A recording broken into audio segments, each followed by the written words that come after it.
कि बार बार उनका स्मरण हो और व्याकुलता हो कि हाय प्रिया प्रीतम मुझे दिखाई नहीं दे रहे, हाय प्रिया प्रीतम के मैं श्रीअंग की सेवा का अधिकार नहीं पा रही, अंदर ये विकलता पैदा हो, इसी से प्रेम का प्रादुर्भाव हो जाएगा।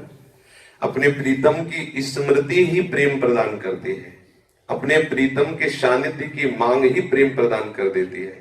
तो वो आप कह रहे हो कि रात दिन प्रीतम हमारे साथ रहते हैं, तो फिर बताने की जरूरत नहीं कि जिसके साथ रात दिन प्रीतम रहते हैं उसकी दशा क्या होती है।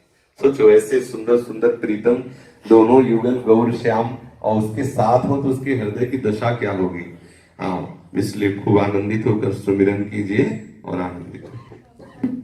मंदिर जाती हूँ, कुछ भी करती हूँ, तो वो कहीं भी मुझे वो आनंद नहीं मिलता जो बैठ के उनका ध्यान करने में होता है। मतलब अंदर से सोचती हूँ, उनके बारे में सोचती हूँ तो अच्छा लगता है, पर मंदिर जाती हूँ कहीं दर्शन मेरे को शांति नहीं मिल रही है। देखो जैसे आपका मन लगे पहले उनमें मन लगाओ ना, और जब मन लग जाता है ना तो कहीं भी जाए उसके आनंद में कोई फर्क नहीं पड़ता। मंदिर जाए, बाजार जाए, वो व्यवहारिक कार्य हो, भागवतिक कार्य, उसमें कोई फर्क नहीं पड़ता है जिस समय मन उसका प्रभु में लग जाता है। अब आपका मन जिस तरह से लगे, हम साधकों से यही कहते हैं, जैसे कोई कहता है मैं 4-6 घंटे एकांत नाम जप करना, हाँ बिल्कुल दस्तखत है, आप बिल्कुल जाइए, क्योंकि मन को एक धारा चाहिए। अगर वो मन नाम जप में लगना चाहता है आप लगाइए, आपका मन ध्यान में लगना चाहता है, चूंकि प्रभु के ही ध्यान में लगना चाहता है इसलिए उसमें लगाइए। जरूरी नहीं कि आप मंदिर जाइए, यदि आपका मन लग रहा है तो लगा लीजिए, ध्यान में लगा लीजिए। कोई ऐसा सिद्धांत नहीं कि मंदिर जाए तो ही प्रेम होता है, ऐसा नहीं है। उनका चिंतन होना चाहिए, उनका मनन होना चाहिए, उनके प्रति हमारा आत्मसमर्पण होना चाहिए, उनसे बढ़कर कोई प्यारा नहीं लगना चाहिए, ये बात ध्यान रखनी है। ठाकुर जी के जहाँ सत्संग होता है हर जगह रोना है, तो वो सही नहीं है ना, सबके सामने रोना करना। आप कह दो कि हमारे नेत्रों में कुछ कमी है कि वो पानी बहता रहता है, जरूरी बताना थोड़ी कि प्रिय प्रीतम के प्रेम में रो रहे हैं। जैसे कोई कहता तुम्हारे आंसू क्यों बहते हैं, कई बार दवा ली लेकिन वो काम नहीं कर रही, हमें रोग हो गया है, आंखों में बार बार पानी बहता रहता है। किसी को बहकाने में देर क्या लगती है, बहका, और रोग तो है ही है कोई है। जब हम ये कहते हैं, झूठ भी नहीं है, जैसे कहते हैं कि हमारे रोग हो गया है, तो जरूरी थोड़ी कि हम बतावे कि प्रेम रोग हो गया, रोग है, बह रहे हैं आंसू, बस ऐसा है जी।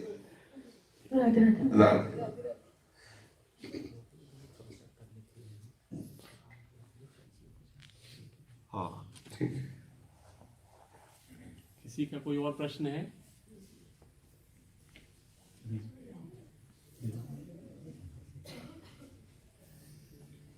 महाराज श्री चरणों में प्रणाम जी। महाराज जी, पिछले दिनों के सत्संग में जो ब्रह्मचर्य के बारे में बात हुई, तो हमसे तो ब्रह्मचर्य होता नहीं है कि स्वखलित हो जाता है।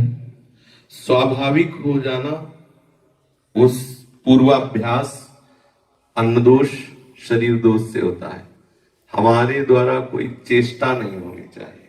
यदि आपके द्वारा कोई चेष्टा होती हो तो उसको रोक लिया जाए, क्योंकि अब अवस्था आपकी खिलवाड़ की नहीं रह गई है। पूर्वाभ्यास के कारण कुछ गंदी चेष्टाएं ऐसी शरीर में हो जाती हैं जिनके कारण वो वृद्धावस्था तक अपने स्वभाव से पतित होता रहता है। यदि कोई ऐसी गलती है तो साधक को, जैसे हम किसी डॉक्टर से बात करने में हिचकते नहीं और बता देते हैं, तो आप उपासक हो, आप जानते हो मन की चाल वो आपकी चाल नहीं है। यदि मन गंदी चेष्टा आपसे करवा रहा है तो आप उसकी पोल खोलने में बिल्कुल हिचकाइए मत। अगर वो ऐसा कुछ करता है तो आप उसके विरोध में हो जाइए। अगर बल नहीं रह गया तो संत सदगुरुदेव का बल ले लीजिए। आपके द्वारा कोई ऐसी चेष्टा तो नहीं होती जो शारीरिक क्रियाओं के द्वारा हम ब्रह्मचर्य का नाश करें। स्वाभाविक देख सब कुछ आना मत।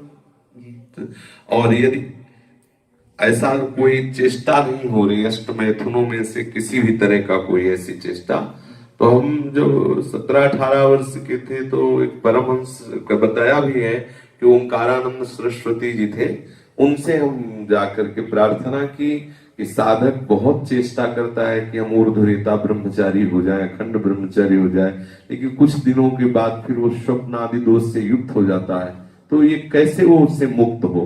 तो उन्होंने बताया था, बहुत अच्छे महापुरुष ब्रह्म प्राप्त महापुरुष थे, तो उन्होंने कहा था कि बेटा तुम्हें ये चिंता नहीं करनी, यदि तुम्हारे स्वप्न में कोई ऐसी मैथुन धर्म संबंधी वृत्ति आई है और फिर तुम्हारा ब्रह्मचर्य छूटता है, तो तुम गंगा या यमुना में कमर तक खड़े होकर अपने गुरु मंत्र को जप करो घंटा 2 घंटा, उसके प्रायश्चित से मुक्त हो जाओगे। यदि स्वाभाविक आपको पता नहीं चला और ऐसा कुछ हो गया तो शरीर का दोष है।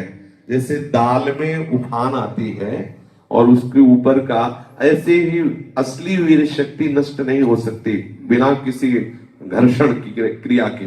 तो स्वाभाविक बिना किसी चिंतन के यदि ऐसा होता है तो उसमें तुम क्षुब्ध मत होना, अपने संयम से रहना, खान पान को संभालते रहना। धीरे धीरे धीरे संयमित होने पर ब्रह्मचर्य जब पुष्ट हो जाता है तो ऊर्ध्वरेता हो जाता है। होता क्या है कि जैसे हमारा अभ्यास हो जाए 10 दिन में, पूर्वाभ्यास किसी भी गलती के कारण, तो 10 दिन में आप चाहे जितने संयम से रहो, 10 दिन में आपको विचलित करेगा और आप ब्रह्मचर्य रहित हो जाएंगे। अब उसके लिए आपको खान पान, भजन, साधन, आसन, प्राणायाम बिल्कुल बिल्कुल फिट होना चाहिए एकदम। उधर बिल्कुल पवित्र, अर्थात कब्ज रहित, विचार पवित्र, चिंतन पवित्र। अब 10 से 15 दिन आप घसीट ले गए, फिर 15 से 20 दिन, फिर सच्ची मानो 10-10 वर्ष व्यतीत हो जाते, स्वप्न दोष नहीं होता।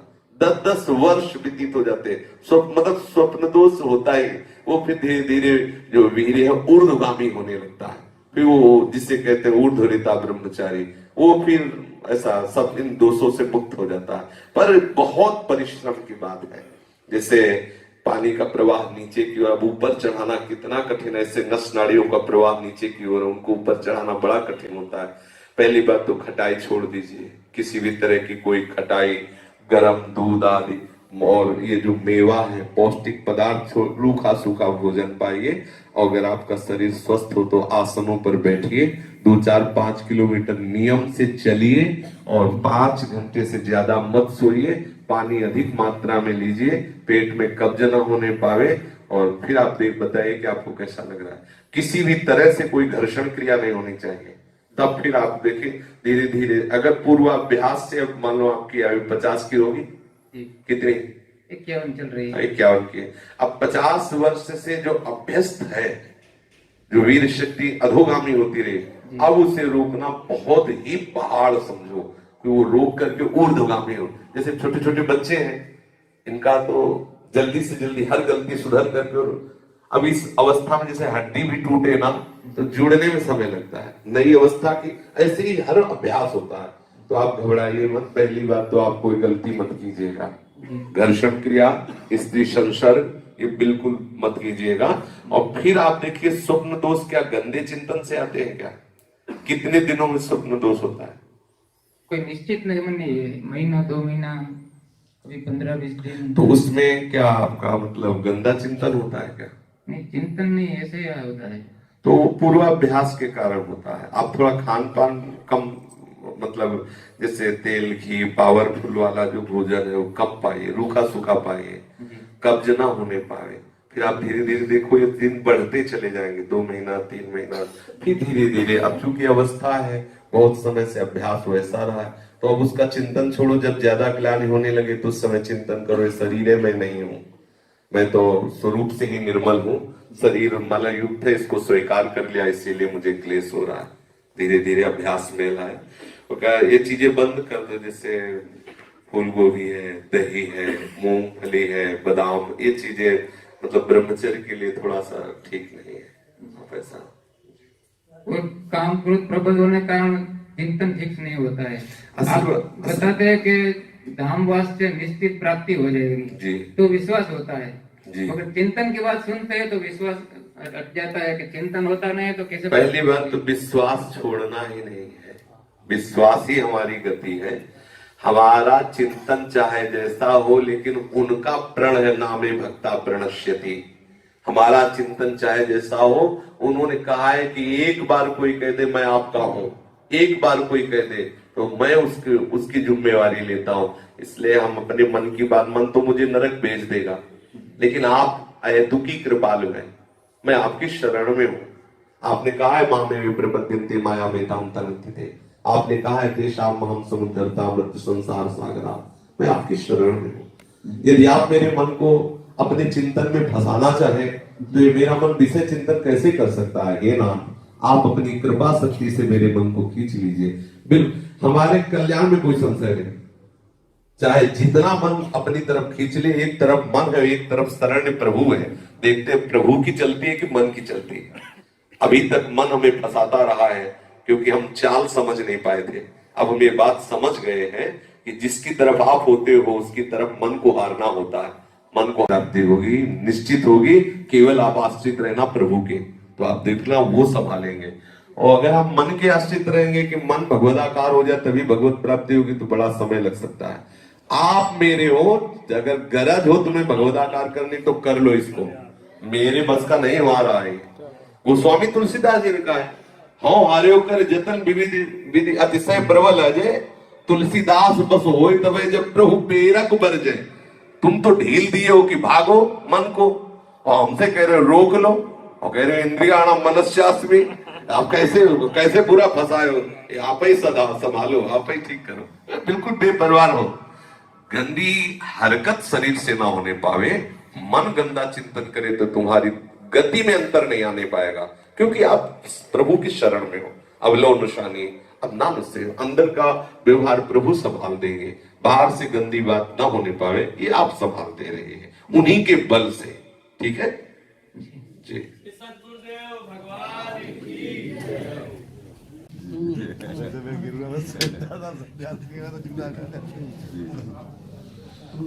को आनंद